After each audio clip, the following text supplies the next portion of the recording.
Teen Sports listeners, I'm your host, Erica, the Queen of Teen. Please tune in every single Tuesday. This whole hour of Santa Barbara teen athletes. Woo!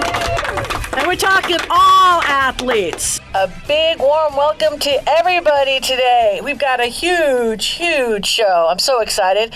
And we have recaps with SB, DP, Bishop, and SM. So let's get going in the house. Romy Davies. Thank you, Erica, and hello, everyone. This is Romy Davies, Santa Barbara High School senior, reporting back from Santa Barbara, California, with this week's SB Dawn Sports Recap. On Friday, the boys' football team won a close defense-backed game against Rio Mesa with a score of 7-6 in overtime. Until halftime, the score was 0-0, so it was a very even match between the two teams. Starting the overtime at the 13-yard line after Rio Mesa was penalized for a personal foul on the final play of regulation, Santa Barbara quarterback Abel Renteria passed to receiver Kai Malt for a 13-yard touchdown on the first play. Jeffrey Lechuga kicked the PAT for the eventual winning point. Coach JT Stone told Newshawk, "What can I say? Our defense won this football game for us." In other winning news, on Thursday, the girls' volleyball team beat San Marcos 3-1, losing the first set 24-26, but prevailing in the next three. I watched the game and can say it was amazing, a great feeling to beat our rivals in a close match on their home turf, and then to run up and jump up on the court after we won. The girls next play Walnut at 5 p.m. this coming Tuesday. On Wednesday, the boys' water polo team beat Buena at their home turf in Ventura with a close final score of 12-11. Shout out Burfers! This Wednesday they play Rio Mesa at 3:15. That's it for this week's SB Dawn's recap, and see you next time. Thank you, Romy. Santa Barbara senior. It's amazing. Second year with us. Really looking forward to seeing where she's going to end up in college and beyond. Next we have, it's funny, Dr. D, we've got Matthew Weitzel, as you know, at DP, second year. Did you know his dad sings with you on the Rebels? I didn't know that. No. Okay, I'll have to say hello. Christine Marie just told me that. You know, Matthew's dad sings with he's a Rebel. I said, there you go. All right. So Matthew's dad, your son's amazing. Just going to put that out there. Anyway, Matthew's got a 90-second recap for us. Matthew, what's going on? Thank you, Erica. As always, I'm Matthew Weitzel, and let's get into it.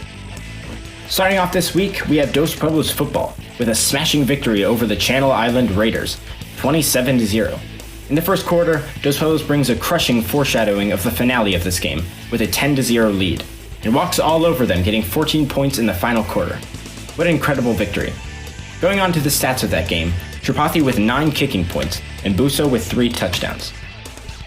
Riding the high of that football game, we have yet another win for the DP Records, with the water polo team against San Luis Obispo, with a win of 15-4. Unfortunately, the very next day they had a loss against our rival school, San Marcos, losing 13-6. A very opportune moment to show off DP pride, but we still have a game against SB to win, so look forward to that. Overall, great job, boys. And now on to girls volleyball, where they were matched up with Buena, winning 3-0. The games went like this. In the first game, they had a foreshadowing victory of 9-25. In the next game, Buena starts to gain more confidence, but still losing 13-25. In the final game, Buena has their best game yet, losing 23-25.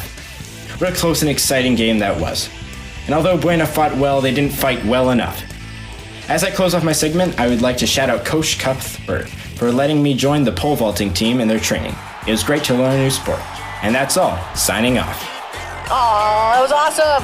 He's such a professional. You know what's really exciting about doing what we do is you see it's kind of like when we first started 3, 2, 1. That's how I got started 12 years ago. 3, 2, 1. Like, we didn't have training camp or anything. So I do the same thing with the kids. It's just listen to yourself, listen to the show. You're going to end up getting better and better and better. And I get so excited with these kids because they're just getting better, better, better. Speaking of better, better, better, we've got Anna Coronado. Super blessed to know her. Went to St. Raphael's, Athlete of the Year at St. Raphael's, went on to Bishop, And now she graduated in 2018, and she's come back to do the recaps. Anna Coronado's in the house up next. Thank you, Erica. I'm back with Bishop Diego's sports recap. This is Anna Coronado, class of 2018, and let's get into it. After last week's win, Cardinal football took a break this week and has been preparing for their next game against St. Bonaventure on Friday. Although they didn't compete, Brian Trejo was named as one of the athletes of the week during the Santa Barbara Athletic Roundtable luncheon this week. Congrats, Brian. Water polo faced a tough loss to Villanova Prep this week with a final score of 8-5. But a special shout out to goalie Reagan Adams, who had 11 saves and scored a full court goal. Despite the loss, it was a well-played game for the boys. Girls volleyball now has a 4-0 record in the league after their 3-1 win over St. Bonaventure on Tuesday. With great plays by Mia Bazzani and Emma Coglizer, Coach Dylan Bennett praised the seniors for their impressive win. Keep it up, ladies. Well, that's all for this week's Cardinal recap. Thank you, Erica. Thank you, Anna. Love her. You know what? I did text her mother, just saying, and I told her mother that if Anna is still single by the time John is 30, you think I'm kidding? I swear to God, I did. And then I send little future grandkids that, the ones, you see them on TikTok and everything, kids that, little T-ball kids, they hit the ball and then they go and they just land. They just truck the kid that caught the ball. Okay, that's if we have like a football spirit. Okay, and then we have this one kid going up. Anybody's had to see this. Went totally viral. This kid is probably like 3 or 4 years old, and he's totally doing the step all the way. He's just doing the stroll, the strut all the way, and he's doing the dancing. Puts down the bat. He's just killing everybody. Yeah, that's the warm up. So I said, oh my God, when I get down, I watch that. I just cry. Those are my favorite ones. Anyway, at the end of the day, it's all such a blessing to have all these people. Last and not ever least, class of 1967. Ed, what's going on at SM? Thank you, Erica. I'm Ed Langlo, proud alum of San Marcos High. Here's what's happening in San Marcos sports. The girls' volleyball team faced Rio Mesa last Tuesday in the second round of Channel League play. Brooke Hoadley and Riley Green tied with 6 kills. Sammy Schaefer went on a 6-point serving run and tallied 6 assists to sweep Rio Mesa, 25-14, 25-8, and 25-12, making San Marcos 7-1 in league play. Then Thursday, volleyball resumed when the girls met Santa Barbara at the Thunder Hut for a face-to-face confrontation for first place in the Channel League. San Marcos took the first set 26-24, and sophomore hitter Elena Thomas had a match-high of 27 kills, but it wasn't enough as Santa Barbara won the next 3 sets to earn the number 1 spot. The loss put San Marcos in a tie for second place with Dos Pueblos. The boys' water polo team had a showdown with Laguna Beach. At halftime, the score was 6-5 Laguna. Nick Prentice scored 6 goals, while Luke Burns and Jake Magid mustered up 1 each. Laguna Beach eventually took the win 17-8. In the world of tennis, on September 12th, the Athletic Roundtable named San Marcos tennis player Natasha Gill Athlete of the Week. Now for a little history and a personal note. The San Marcos High School class of 1967 just had their 55th reunion. Head football coach for that era, John Stoney, and his wife were in attendance along with NFL referee and another proud San Marcos alumni, Laird Hayes. The game ball from 1965, the first time San Marcos prevailed over Santa Barbara High, was also on hand for a photo op with Coach Stoney and some of the team that made it all happen. Don't go away, we have a full house and a lot more coming up with college coach Raya Carpenter, Dr. Jean, Christine Marie with a view from the deck, and Dominique Hackett with something we all need a little more of, Booga, right after this.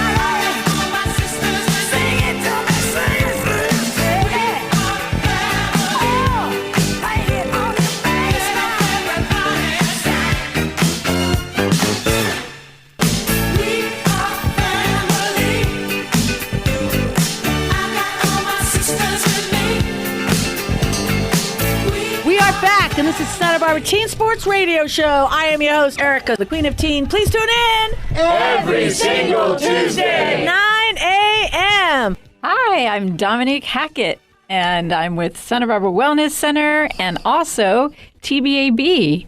We help teach Braille to the visually impaired. So I love to do what we call a Hackett's Hygge.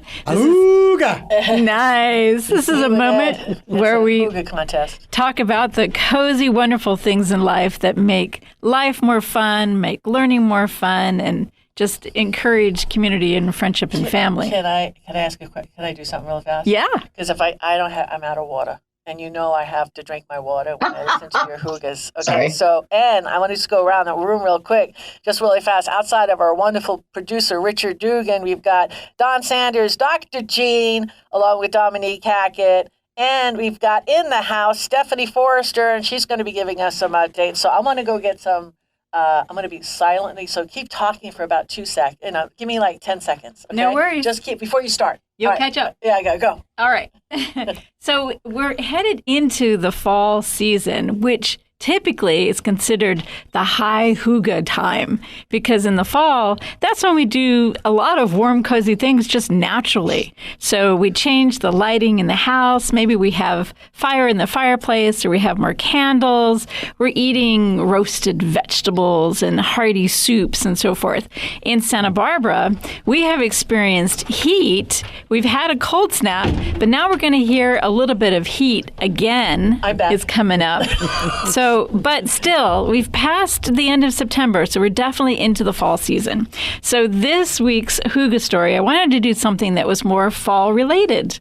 So I found a wonderful story about 3 apples. So are you ready now? I'm ready. All comfy and cozy? We're all ready. Woo!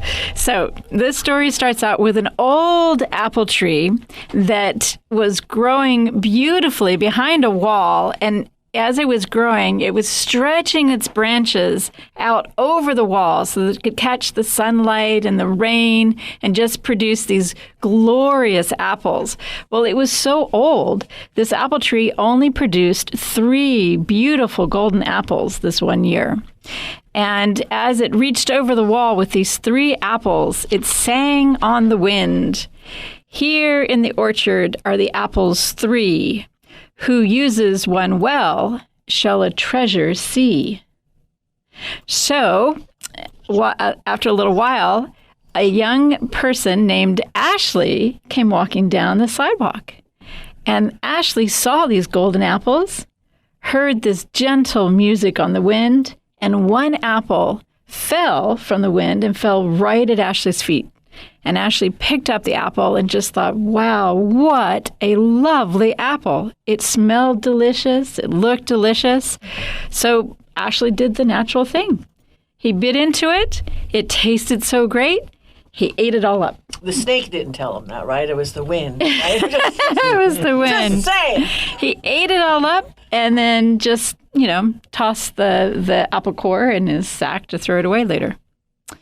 Well, as he walked away, the apple tree was actually a little sad.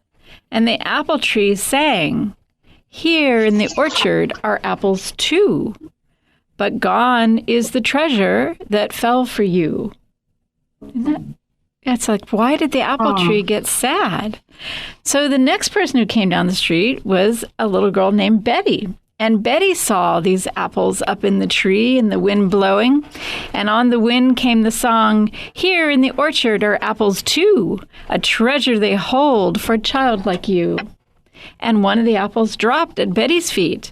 Now, Betty was so full of joy to see this beautiful apple. She picked it up. She smelled it. Oh, my gosh. It smelled like it's going to taste so good. She put it in her backpack, and she took it home, and she put it in a drawer, and she closed it away. Well, I don't know about you guys, but if any of you have ever left an apple in your backpack or someplace for like a week or 2, what happens? Smells. It degrades and smells, and not a good thing. So, of course, she eventually had to throw it away. And on the wind, you could hear a very sad song. The apple tree was saying, or sighing, "Only one apple now, where once there were 2. Gone is the treasure I gave to you." Now, a third person came down the sidewalk. This person's name was Dawn. And Dawn... Say Erica. Dawn was a very wise human being. And he saw this beautiful apple and the wind blew. And this apple dropped to his feet, and he heard round and gold on the apple tree, a wonderful treasure hanging, see? And so he picked that apple, and he just enjoyed how beautiful it was. And he thought, I know there's something special about apples. And he took his pocket knife out, and in the middle of the apple, if you cut it round the middle and you break it open, there's this beautiful thing that you see. People forget this. Most people cut an apple open from top to bottom, but try cutting it through the side. When you open it up, what do you see? You see a star, this beautiful star. And inside the star are 5 seeds. There's a seed in every spot of the star. So Don took these seeds and he climbed over the wall and he planted these seeds next to the old apple tree. That's what Don Sanders would do. And then he hopped back over the wall and he went to join some friends and he shared that beautiful apple with some friends. And on the wind, he could hear the apple tree singing, "A planted seed is a treasure won. The work of the apple is now well done." And that is my story. Wow. Very nice. Standing ovation. Don Stanton. He likes that song. It was like he wants to sing now. So the fun thing about stories is there's a lot of truths inside stories that we can pull from them. And this story, no one is wrong about what they did with the apple, but it does symbolize how we treat sometimes possessions in our life, what we do with them. A lot of times we will enjoy them just for ourselves. That's fine. Or we try to save them away, but a lot of times saving away doesn't quite work. But then it's like if we find a way to share and promulgate for the future and at the same time be able to share it, wow, that is a real treasure for the world. That's awesome. Yeah. Good. Don Sanders. Yes. We got a couple of minutes. We're going to come back after break, but I know you're going to add this. Yeah, that reminded me of the concept of reciprocity that indigenous peoples practiced for centuries. It's like you don't neglect something or it goes away, but if you take too much, it also goes away. So you share. And I mean, you take what you need and you share that amongst people so that everybody isn't going over there and taking. And our culture kind of has a problem with this. Our culture is based right now on a myth of infinite growth on a finite planet, and it's not working. It's true. And I just look at the waste, too. And it's unfortunate because the guidelines for stores today, back in the day, I used to be able to get carrot tops for my chickens 15 years ago. Nobody complained. They left them in the back of the door at the major grocery houses, and then all of a sudden that went away. Then even when you form relationships, they're just not allowed. I'm talking about a carrot top. They don't use them anyway. And I'm just trying to use feed chickens. So they throw them in the dumpster. I'm telling you, you can have people like when you'd see a car. Okay, you'd see Erica climbing on top of the car, reaching in the dumpster. Why wouldn't I want to go free? Because carrots and all that kind of stuff, leftover vegetables, are expensive. We have too many statutory regulations. I know we want to protect our people, but we have so many statutory regulations. They're preventing us from the easy sharing. Right. Done. Yeah. In France, they do that. They recycle, what would go to waste to people. I mean, and we have some outfits that come in and will do that, gleaners or whatever, but we need to do it much more. Yeah. Right. Well, in Europe, they've been hit with so many wars. It's in their DNA, I think, to use everything and to share. So this country has been so blessed with so much. We've had our dark days, we've had our depressions and whatnot, but they didn't last long enough to, I think, embed in the DNA that, sharing at the end of the day is caring.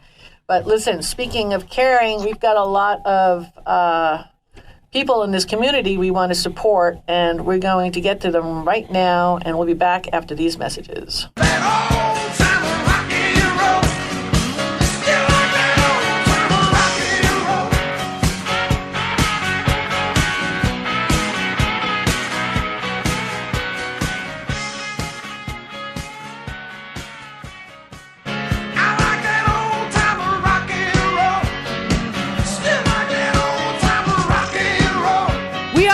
and this is Santa Barbara Teen Sports Radio Show. I am your host, Erica, the Queen of Teen. Please tune in every single Tuesday, 9 a.m. Hey, this is Dr. Jean, and we are here talking about reciprocity and a little bit about the Dominiquie Hackett.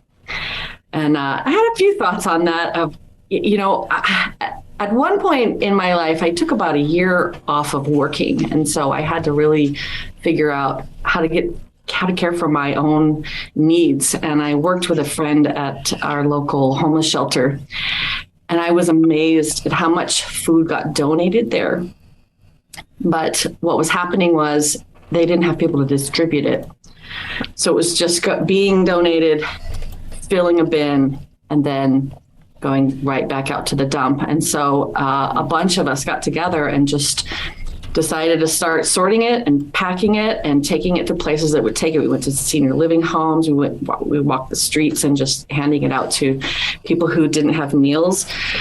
And I was able to do that for a year and feed myself and feed others. And what also struck me was the amount of plastic and things that came with it, just the way that we get food, to try and preserve it and protect it and have these, single items. It was just a massive amount of trash that it started. So, I think we just got to keep looking at how can we keep working together to feed ourselves and use our local farmers markets and things like that. So nice. That's beautiful. That is nice. We try in our household to limit the plastic coming in and use glass and also paper to wrap things up, butcher paper to wrap things up. So teens, if you can start things like that in your household and just have conversations with your parents and just say, hey, what can we do to reduce all this plastic? Let's go back to glass, metal, and butcher block paper. It's funny in a way to me, especially when you've upgraded and you do being concerned and doing the organic, and then you package it in plastic. So you have to watch. It's counter. You have to pay attention to. Actually, Richard Ellsworth just said that to us. Yeah, you're putting organic ingredients in these plastic containers. Well, there went right after that. They went right out of the house, and we've got glass and everything. All storage containers are now we glass. Have reusable drink instead of plastic. That's really good. Yeah, you've done all that probably for years now, huh, Don? Because you're very conscientious. They know now that we all have microplastics inside of us. I think I've mentioned here before, in the deepest part of the ocean, the Marianas Trench, little one-celled organisms have multicolored plastic bits in them. Woo! Whoa. Okay. Wow. Well, maybe the future generations, the new modified DNA. Well, maybe they'll be able to absorb it. I remember I'm hoping mycelium will. Paul Stamets up there in Washington, a lot of research showing that pollutants and things can be broken down by mushroom mycelium. Yes, yes. There's a lot of interesting research going on with mushrooms. I remember when I was carrying my 5 children and finding out that Teflon passes the barrier, and Teflon is now in all of us.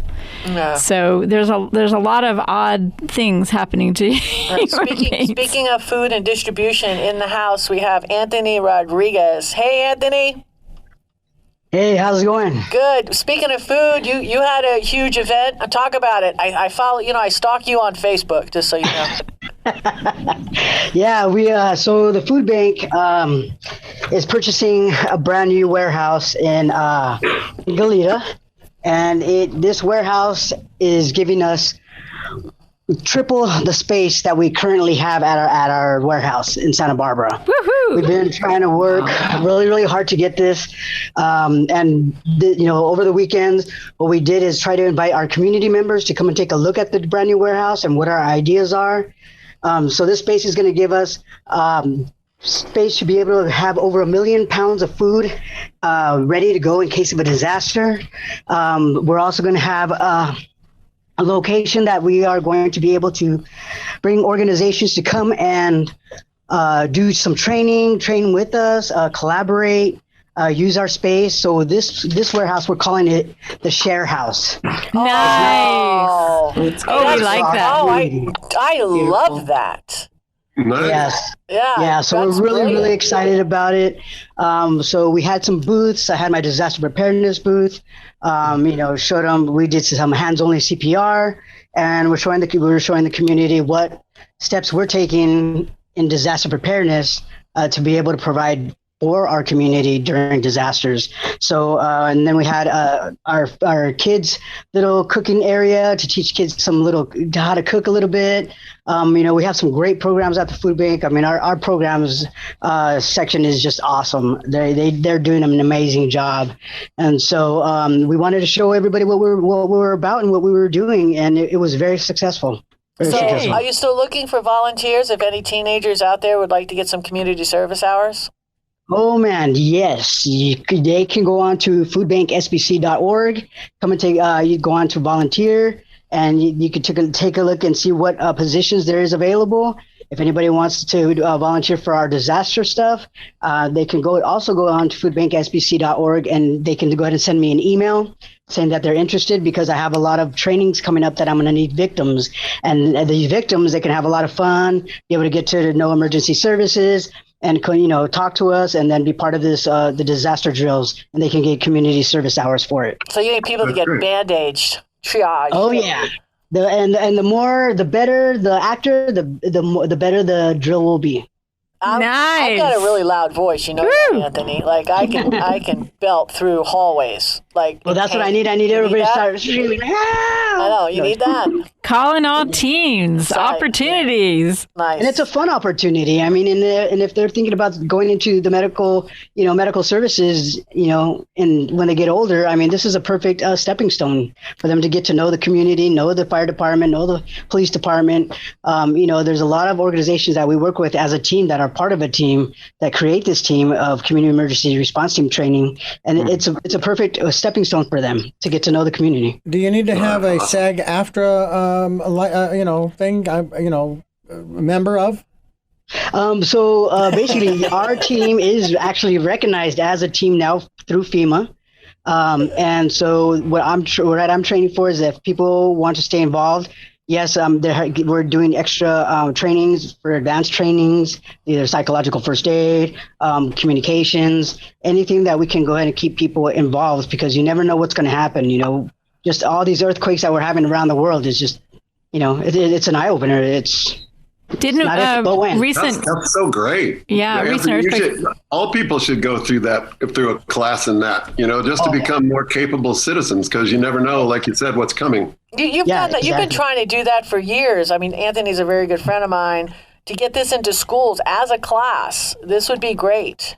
It is great. I mean, we did a couple classes at San Marcos a couple of years ago, right before COVID. I graduated the team, and what was so amazing that I'll never forget this, is there was one young lady that she was so worried she was not going to graduate, that she was not going to do good in this, and the day of the drill, she was the one that literally was on point, knew exactly what to do, took the bull by the horns, and just said, this is what's happening. This is what we need. This is what's going on. Bam, bam, bam, bam. And I was like so amazed. It was so nice to see. And then San Marcos had a drill for the whole entire school that they actually had the certs that graduated from this class participate in it and help with it. Yay. Well, let me tell you, she was a straight out leader. She counted the victims that she had. She told the team she would be right back. She grabbed one other team member, walked the victims up to the top, and she's like, where's triage? Not even the nurse knew where triage was or what it was. Nice. And then so she's like, lit her up, Anthony. You do that. I don't know if you have that gift. You are definitely, you're a light worker. Inspiration. You're so inspirational. You're inspiration it was to just so many awesome. kids.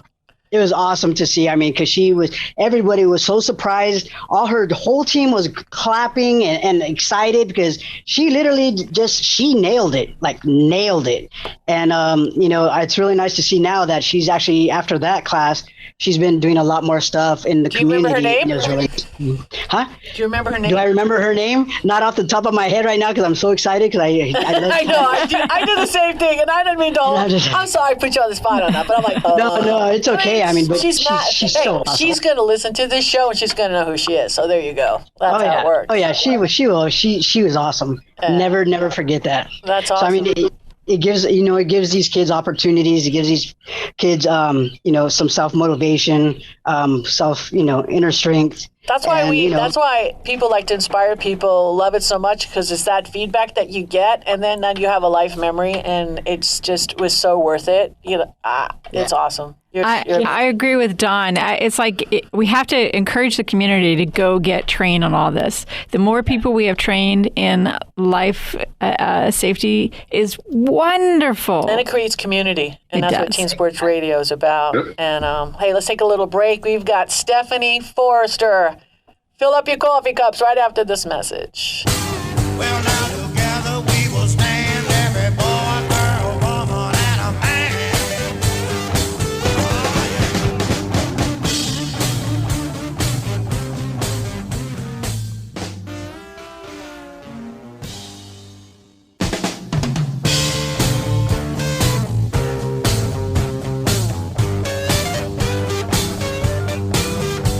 Together we'll stand, divided we'll fall.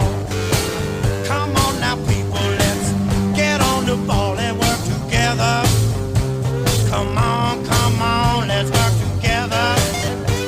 Now, people, because together we will stand, every boy, every girl, and a man. We are back, and this is Santa Barbara Teen Sports Radio Show. I am your host, Erica, the Queen of Teen. Please tune in Every single Tuesday. 9 a.m. Hi, I'm Stephanie Forrester. My son passed away 7 months ago today, to the date. He was 22 years old, and I've become involved in a lot of different activities to promote things that I feel is very needed in our community. So since that, I started Project Opiate, and last week we actually found a seller that sold some fentanyl to a person, and the person passed away. And so for the first time in the United States, here in Santa Barbara, we actually have charged that seller with first-degree murder without any bail, which I think sets a pretty big, large tone in that. I've also become very active in a project that I'm starting that says Teen Sports Matter. I think Teen Sports matters because I think just the words alone, put it out there. It puts out that teen sports is extremely important. It's healthy for our community. It creates all sorts of things that are in a positive way. I think it's something that we've needed. So team sports is, a very, very healthy thing to have in the communication. It promotes the generation that we have, and it'll also promote the generation coming up. Stories of when they grew up and the opportunities that they had. I love it when Heather Bond said it best. She was track and molded her to become who she is, firefighter. Now she does global relief to support, underprivileged, and she's doing light. She has trekking ambassadors now. She's actually running that through Santa Barbara Wellness. And I was out here talking to Mike in the morning and talking to another woman that was there of all the sports and all the opportunities that were given to kids, in our generation, and that we got to bring that back. We have to realize that nationally, on elementary school, junior high, high school, and college, thousands of programs are being cut, and it's not okay. And so when we see something like Friday Night Lights, flag football here in Santa Barbara, where it would have affected 700 kids, we said no. That's not going to happen. Maybe logistically for whatever the politics was behind it, but the community got together and we stopped it. We didn't let that happen, and it's because of leadership with the Michael Bakers talking the talk and everybody on this panel. And then Abe Jahadami stepped up. I mean, it's Ted's Friday Night Lights. I mean, he was very thankful and supportive to all of your work, Stephanie. That you were a dog on the bone with that. Don't say you were not going to let that. You were determined. You called the mayor, your friend. Just say, I'm calling the mayor. And he took your call. So parents need to know teen sports provides so many opportunities for our young kids to grow, not only individually, but socially. There's so many skills that you learn interacting with a teen sport. Yeah. I had a phone call in 2014. I got a phone call from Dave Rennick, and I coached his older brother, Thomas. And this is in 2014. And they said, Erica, I need a favor. And I coached him in basketball, and he said, we want to play flag football, but we don't have a coach. And if we don't have a coach, then we're not going to have flag football. I never coached flag football. But done. We'll do it. So I recruited somebody else that I knew would help me. And, undefeated. I'm just saying that doesn't matter. It doesn't matter, okay? It does. It's about playing, okay? It doesn't matter.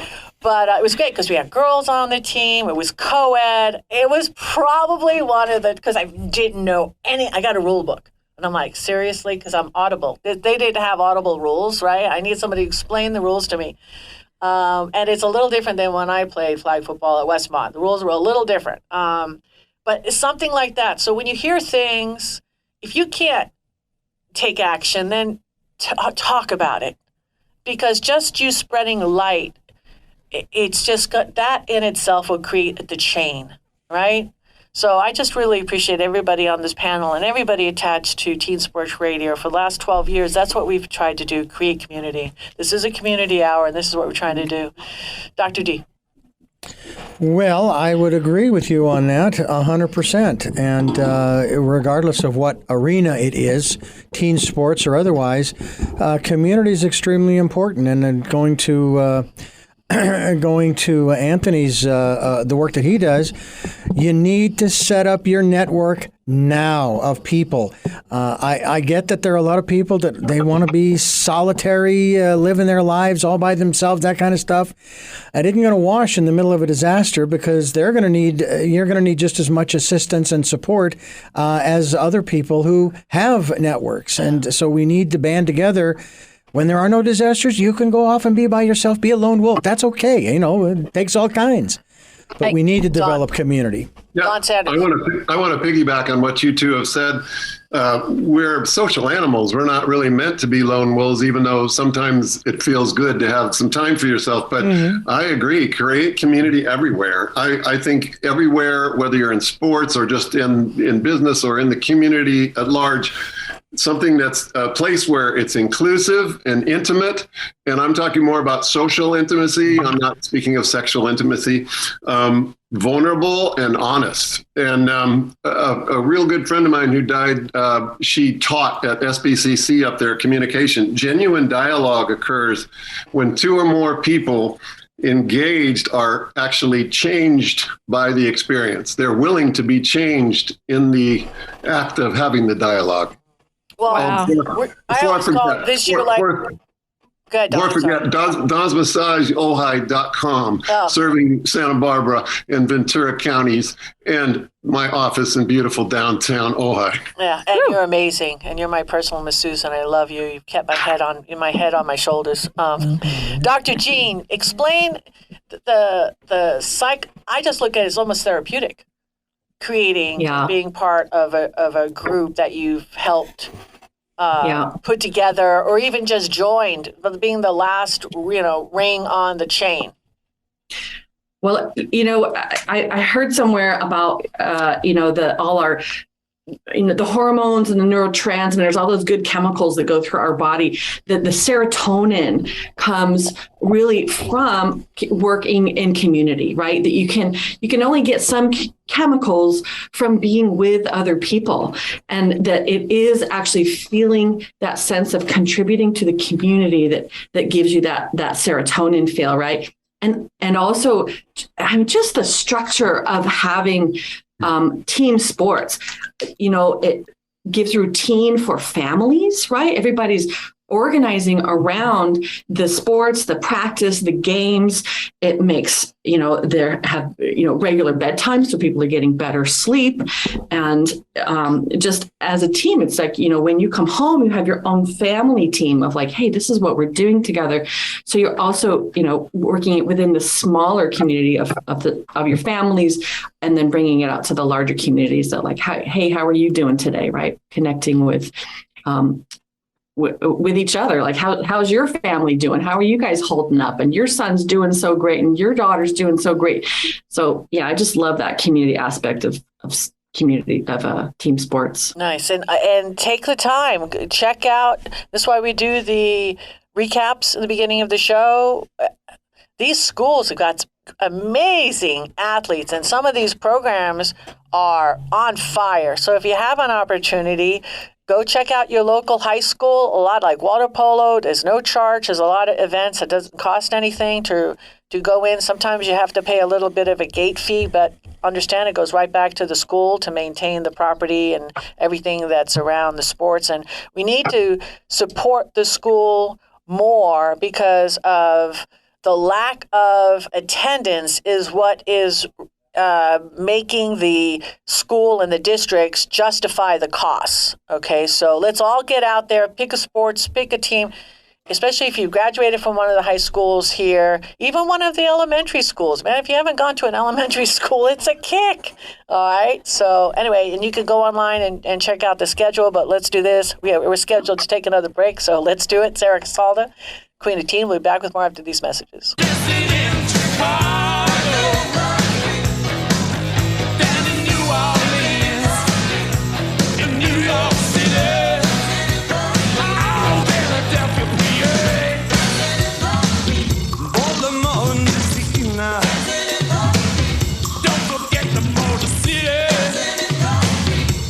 Streets of Brazil, back in the USSR, way down in LA, every day, dancing in the street, crossing China too, me and you, dancing in the street.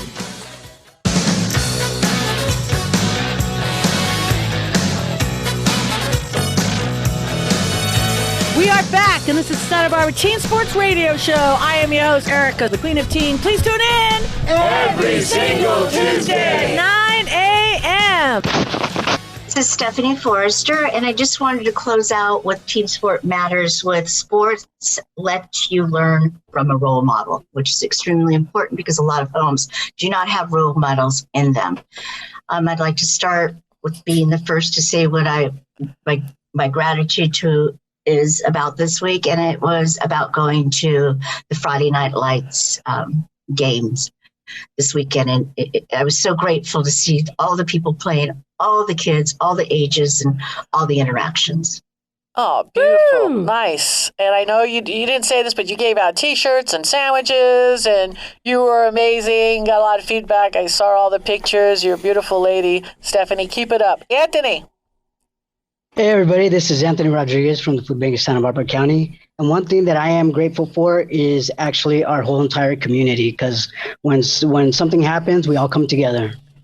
Beautiful. Don, 2 minutes. I'm grateful for the Day of Peace. We had an Ojai at noon last Sunday in Libby Park, and there was some great speakers, and the people that worked very hard to get Ojai designated as an international city of peace were in attendance. Beautiful. Dr. Jean. Hi, this is Dr. Jean, drjeantherapy.com. And I would like to send my appreciation out to anybody out there who has got their reusable cup and is working to not use those single-use items. That's who I'm sending it out to. Nice. Woo! All right, so Dominique, myself, and Dr. D we're going to have a tribe grateful to the same person because we go there every week for lunch, and it's the bomb. A gratitude to Pradeep Shastri, who is the new owner of Cantwell's. So if you've never been to Cantwell's Market, oh my gosh, such a deep, wonderful, beautiful soul is making your food, and it is absolutely delicious. And the turkey. His fries ain't bad either, let me tell you. Golden. Turkey Club is fire. I love that Turkey Club. Pradeep, thank you so much for your generosity, your smiles, and your food. Namaste, Pradeep. Yeah, Dominique is looking on the menu right now. I think we're going to go offshoot from the I'm going to get Club. the Nirvana wrap. It's a veggie, kind of veggie, right? Can we add bacon? We'll talk about it. On the Everything's side. good with bacon. It's vegan except for bacon. That's it. That's it. Okay. Santa Barbara, we love you. God bless you. Make somebody happy today. See you next week.